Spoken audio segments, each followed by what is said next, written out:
Roadhouse Studios. This is After 9 with Scott and Kat. Hello, friends.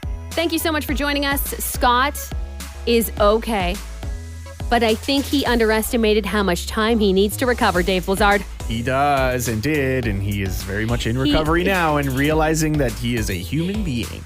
It's so fun, right? Like when Scott's surgery went well, by the way. I'm not sure if we had an update by the time we did the pod. I think we did on Friday, but everything went well. He didn't pull out any IVs, we learned, and then afterward we learned everything went to plan.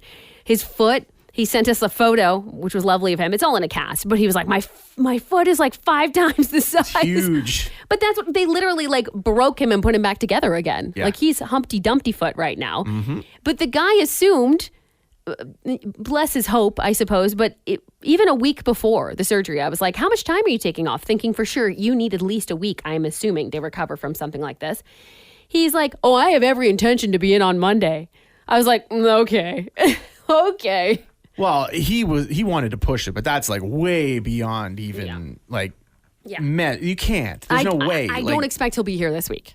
I don't expect he'll be here. Yeah, but everything went well, which is the main thing, and he's good. And you can continue to send him your well wishes over DM if you'd like at Scott Fox on Air. Yeah, I'm sure he'd love to hear from you. I'm sure he would. So let's get started with Friday night, which I know your Friday night looked different than my Friday night in that you were at the Taylor Swift concert. And I was attempting to watch the fight. Yeah. So did you hear, before we get to Taylor Swift, did you hear while you were at the Taylor Swift show, did you hear anything about it? Like, were you online looking and realizing that people are having trouble with watching the fight? 2 things. I wanted to be in the moment at the concert because it's good. Completely sensory overload. Yeah. Like I couldn't focus on anything else. Yeah. And I didn't want to either. Like the show was that good. So I spend my time thinking about that, watching that, paying attention to that. On the ride home, there were people trying to watch it on their phones on the GO train. And they started talking about it, and I put my head down and I'm kind of like, I don't want to know. And then somebody spoiled it. And I was like, oh. So I didn't even watch it.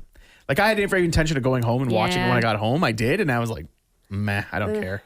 We had, so my, as I mentioned to you guys before, my husband had his friends. I mean, they're my friends too, but it was definitely a guy's night. Had some friends over. And between all of us, so suddenly we had it on a smart TV, right? So we put it on the TV and it was buffering. And I thought, this is weird. Is it our internet connection?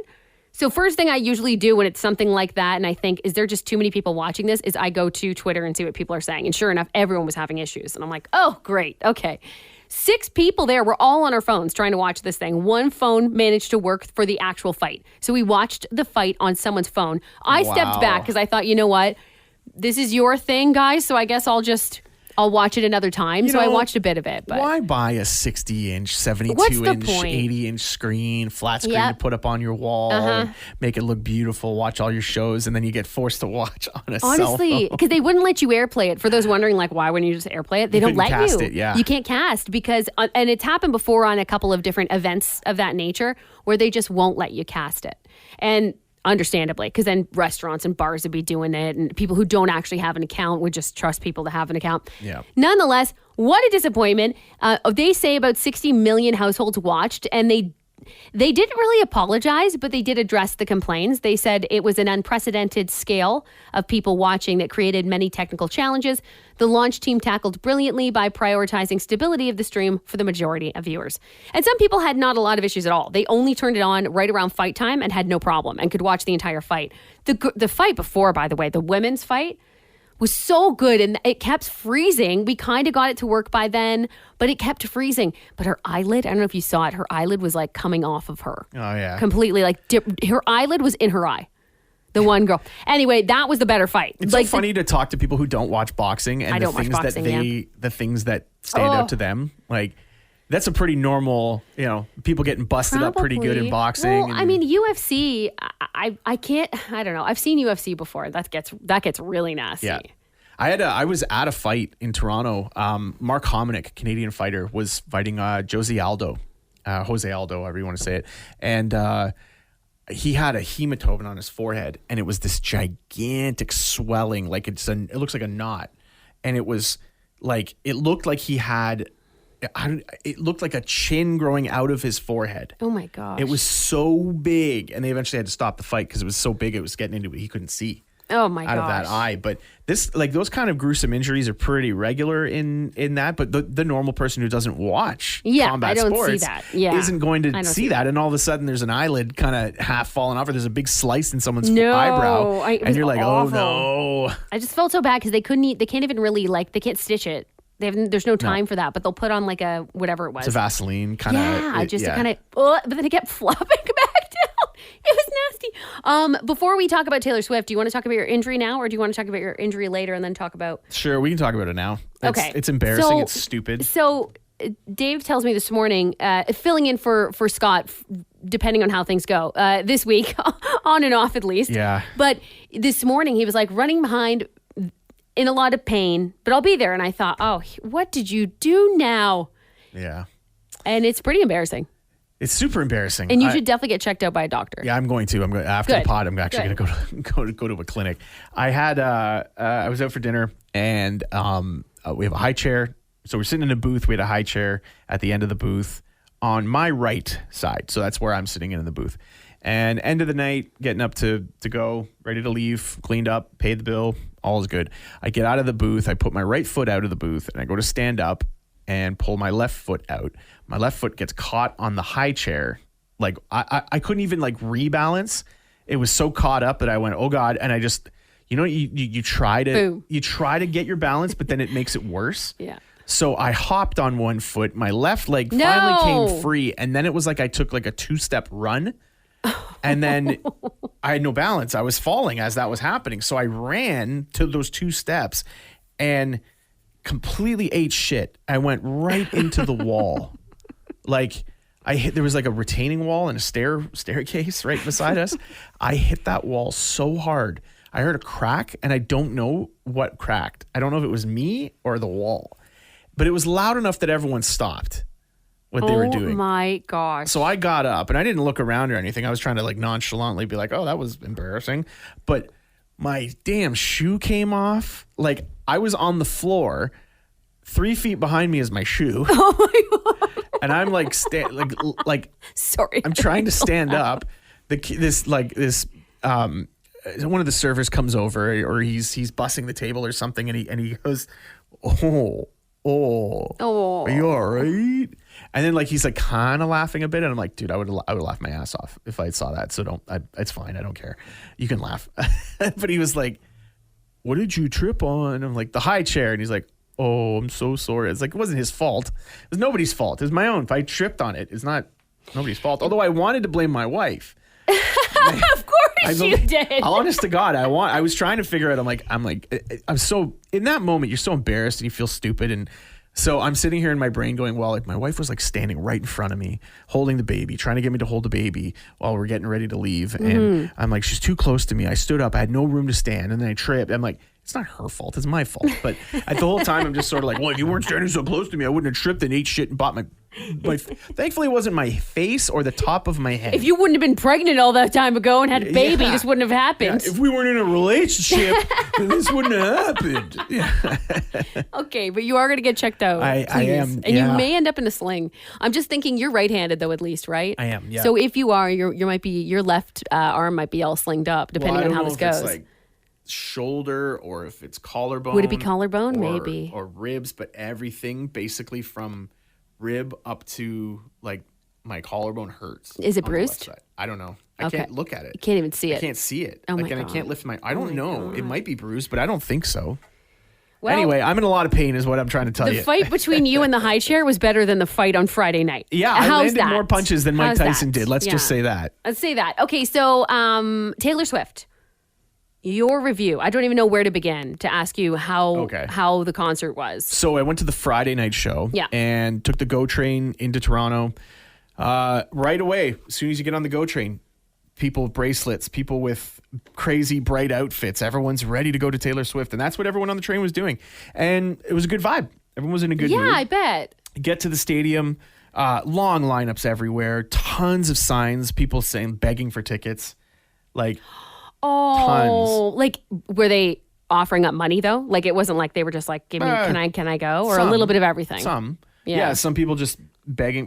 The one thing I thought was kind of greasy was people doing it with their kids. Oh, like the kids were holding signs saying my dream is to see Taylor, and I'm just sort of like, oh, I don't like that.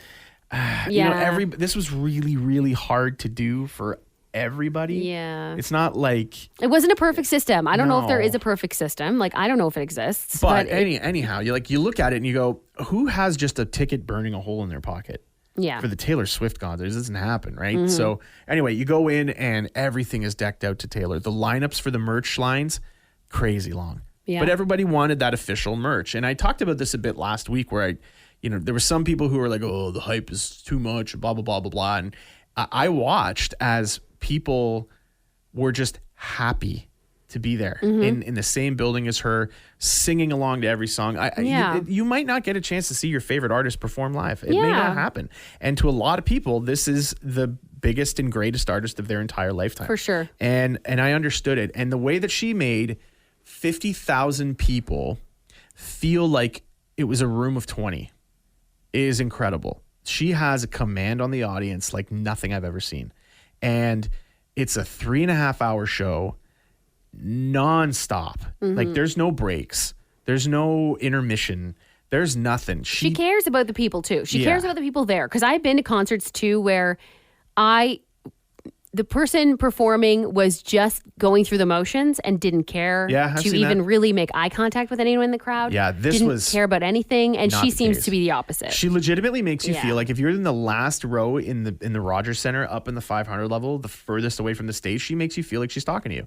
That's cool. Like directly to you. That's cool. It is an absolutely tremendous captivation of the crowd. It should be studied. I swear to God. Like I'm not trying to overhype this. Honestly, I think it should too. However she's managed to, I can't even figure it out myself. Like I obviously, like we're saying, it should almost be studied because it's kind of almost a mix of she's relatable, even though she's so far away from being relatable at the same time, right? Yeah. She's a pop star, but she makes fans, I should say. I'm not much of a Swiftie. I think she's great. I like her music. Her music's fabulous. Yeah.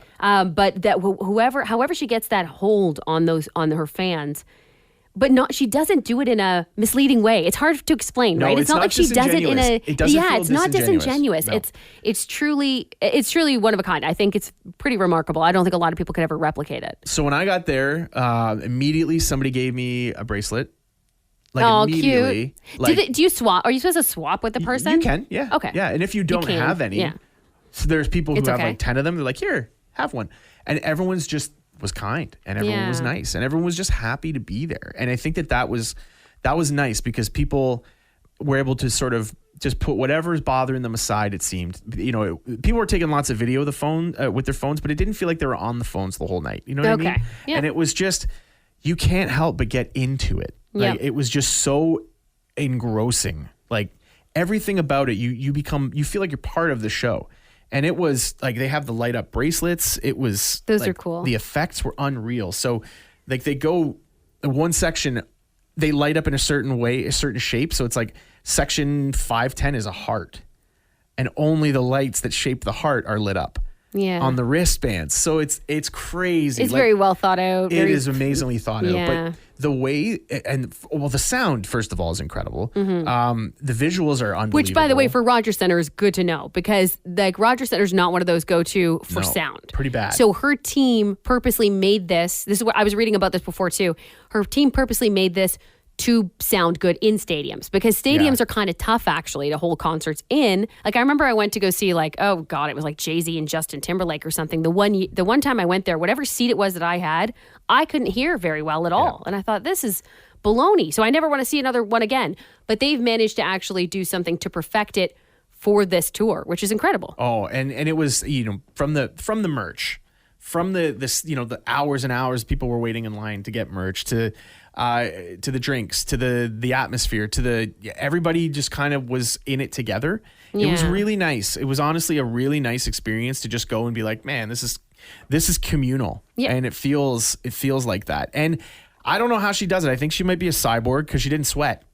Yeah. I'm like watching her going, how are you doing I know. this? She could do that. I bet you she could do that whole thing in her sleep too. If I had tickets for the next night, I don't even know if I would have went because I was so tired after watching the show. I'm like, how does she perform the show 3 nights in a row? Yeah. I couldn't watch it 3 nights in a row. I would be So tired. I'm sure she's going to take quite the break. I mean, it's almost done now. Vancouver's the last stop, right? Yeah, so there's, 3 more Canadian? There's 5 shows in total. 3 shows and then 2 shows in Vancouver? Yeah, and there that's you it. go. So Okay, that'll be good. the wrap on that. But if you get a chance, if somehow you manage to score tickets or you have a hookup to it and you're not sure if you want to go, I say embrace it. Go for it. Do it. It really was Okay. something special. And again, if this is an artist that you're kind of a fan on, I like Taylor. I'm probably the same as you. I like a lot of Taylor stuff, Yeah. but I wouldn't consider myself like a super fan. Yeah. After seeing that show, I have an even bigger respect for her and an even bigger admiration for her talent. Like, Good. it is phenomenal. Yeah. Phenomenal. I cannot say enough good about that show. Good. Yeah. Okay, very good. Okay, before we get to the replay of Misconnections, which did happen today, by the way, and it's pretty interesting, the Misconnections from It's a today. weird one. It's a weird one. Shout out to Orangeville, and you'll see why. Oh, yeah. Before we get to that, though, I want to talk about the tequila heist. Oh, right. With Sammy Hagar and Guy Fieri. I had no idea, by the way, that those two had a brand of tequila together. Had no idea until today. I knew that Sammy Hagar had his own. He's got Cabo Wabo and he's been doing tequila for years, but I didn't know that Guy Fieri was in on it. But that doesn't surprise me either. So 2 trucks loaded with their tequila with over 24,000 bottles was taken. They're calling it a heist. I don't even think we have to say alleged, but we'll say alleged for now. But it was a heist for sure. From Texas. That's where it was. Over $1 million worth of tequila was taken. And have you ever been to an agave farm or done the tequila? When I went to Mexico once, we were like, fine, we'll do this. I wouldn't do it again ever. But I did the whole, this is how tequila is made Right. and blah, blah, blah. And it was interesting, right? How they make it. It's one of those things that you can appreciate that it takes effort and this and that and the next thing.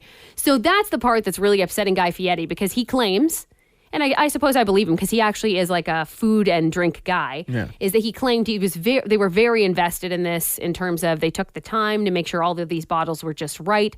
And the shipment is gone. Everything's gone. So he said, whatever's on the shelves, and I don't know, do we sell this kind of tequila here? You're not a tequila guy. I have no idea. I don't buy a lot of tequila. Like I'll have it in my home in case people are tequila people. Yeah. But I don't drink it often. But anyway, if you like that Santo, it's called Santo. It might not be here for very long, and it's going to take them a long time to produce that. I assume they have insurance. I was reading a little bit about the heist itself. It sounds like it was well organized. These are people who knew exactly what was going on. Yeah, it wasn't like a parked truck somewhere and they went and busted into it. Which is what I assumed at first. I thought maybe Yeah. these people stumbled upon it and went, ooh, if there's one truck, there might be 2. Let's just take it. These are people who they took the time. That's why they're calling it a heist. I don't think you can call it a heist without it being calculated. They planned this out. There was something about the routes that they were on, and like they had parked trucks to switch the trucks and stuff like that. Like it was a whole scheme. This wasn't just they stumbled upon a truck that happened to have some tequila in it. This was a planned heist. That's just kind of sucks though for them. I don't know whether these people are going to do with all the tequila bottles is what I want to know. Because if you resell them, you'll run the risk of getting caught. Unless you resell to the right person who knows how to distribute them. And where do you even distribute it? I don't know. But he's offering a $10,000 cash reward for information about the heist. And do you unfollow? Is that enough? I don't No. know. It's not enough. People aren't going to be like, yeah, that crew will probably kill me if I tell you, but I'll tell you for $10,000. Yeah, no kidding. Yeah. I have a feeling anyway. I don't want to go ahead and upset the people that stole from you. Yeah, exactly. Okay, so we're going to go into the replay of Misconnections. Thanks again for joining me today, Dave. Dave will likely, depending on the, I don't know if his ribs are located up in his neck or not after he gets an X-ray. Once he gets that, maybe he'll join me tomorrow on the show. So make sure you're listening as well to 91.5 The Beat and Energy 95.3, 5:30 to 9:30. And for now, the replay of Misconnections.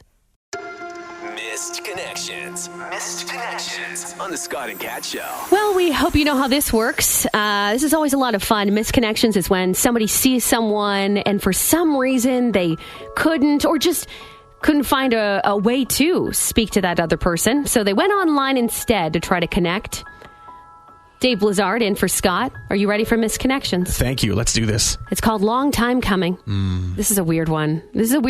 I've heard of some delay with some of them that take a while before you write one, but this is new. I've been trying to find you since the moment I first felt your presence. I remember everything, but mostly how being near you felt like nothing I've experienced before or since. It was 2010. I waited for you in arrivals at Heathrow after a flight from Ottawa. We had a very brief conversation. You told me you were from a city called Orangeville. Ooh, the thriving metropolis of Orangeville. 2010. Why the delay here, son? Well, let's see if we can find out more. Wow. Our convo was brief, but you come from Ottawa because you travel for work, but said you couldn't wait to get home to Orangeville. I wrote it all down. And every 5 years since, I visit Orangeville. What? Which is, it's like Whoville? Like it's not a tiny spot. This magical, majestic. There's only 5 people that live there? Yeah, this wild and beautiful, untamed place named Orangeville. Where do you stay when you go to Orangeville? Oh, there's so many places. I'm hoping to bump into you. I've been searching high and low. All I have is a name, Angela, and a description of you and your leopard print suitcase. You're blonde with bangs, although I assume you might have changed over the past several years. I've spent over $10,000 trying to find you. Get out of here. Come on. I don't want to give up. It's been a fun tradition anyway. But if anyone does know Angela, who traveled from Ottawa to London Heathrow overnight on Air Canada flight leaving July 20th, 2010. Oh my God. Arriving at about 7 a.m. and who lives in Orangeville, or at least did at one point, please save me. Hey, listen. Can someone save him? Like, just tell them Angela died. Just tell whoever this is, Angela's dead. No. You got to stop doing this, bud. No. Go find another thing. Are you not a hopeless romantic? Find another thing. This is like a Tom Hanks and Meg Ryan movie written all over it. Although it's like new generation. Let's new generation this movie. You think it should be a movie? I think it should. Like, this music can continue. Think about this as like the movie trailer. Timothy Chalamet and Sydney Sweeney. Well, actually, that's not a bad cast. Are star-crossed lovers in Heathrow to Ottawa. He spent $10,000 so far trying to find her? That's what's wild to me. Like, $10,000 and you didn't think to, I don't know, hire an investigator. I don't know. Anything else? You need to just spend $10,000, travel to Orangeville, walk around, and hope you find this person. Is this your first? Angela! Angela! Hey! You're just downtown Orangeville screaming Angela at the top of your lungs. Every 5 years you do this? That's right. You're standing on Broadway and you're just like, hey! Angela! At the gas station, you're like, what the hell? And then you find yourself in East Garifraxa and you're like, I'm lost! Does anyone know Angela? Where's the rosebud? Bangs! Glasses! Leopard suitcase! I don't know. I think we should just put this guy out of his misery here. I don't think he's going to find her. I just don't. So this is taking a sad turn for the worse then. Angela is no longer with us. Sorry. Maybe you should hop on a new flight and find someone else and get their phone number this time. We have a terrible thing to tell you about Angela and what happened to her. She moved to Caledon. Oh, no! I'm just like, no! And he thinks Caledon's like Mars. He doesn't know where to go to find it. Seriously, though, did this guy just wander the streets of Orangeville? Did he ask everyone in every store? He must. Like, as if it's like a Hallmark movie? Hello, you know. Have you seen this woman? I drew a sketch of her. It's like an awful drawing. If you were, okay, let me say that if you're Angela, you're on the other side of this, and you've got a guy who's been thinking about you for a decade. Plus almost like 15 years. 14 years at least, yeah, if not close to 15. So if he shows up in Orangeville, let's say you're at a store, or you're doing your groceries or something, and he shows up and he goes, Kat? Angela? I guarantee you she knows not. She doesn't even know this guy existed. But what would you think if this guy came up and said, I've been looking for you for that would I immediately, where's my mace? Oh, yeah. I don't know. Okay, listen, it could be romantic, but nonetheless, good luck to him. Good luck to him. No, you know what? I hope it happens. Sure. Poor Angela's like, I hope it doesn't. It won't. This one's called Late Night Instacart.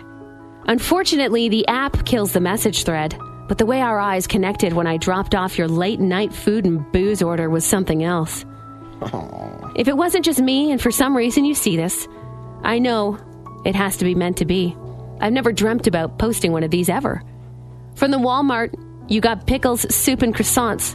I made sure to get them extra fresh for you. From the LCBO, it was 2 Goldschlagers, Campari, and a strawberry Malibu 4-pack. Reach out if this is you. I don't want to go to your house.